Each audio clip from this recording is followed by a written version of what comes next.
looked this last week at the whole subject of God calling us.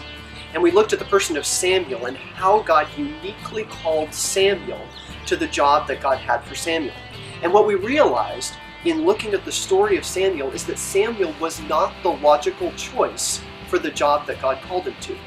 In fact, there were two other people in line who were the proper people who should have gotten that job.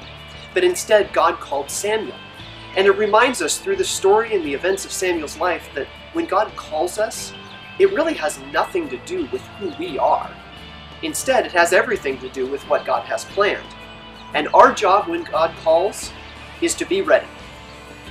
God has given RiverCross Church a call. And in many ways, we have tried to respond to that call and fulfill that call. We have another opportunity right now, just before Easter.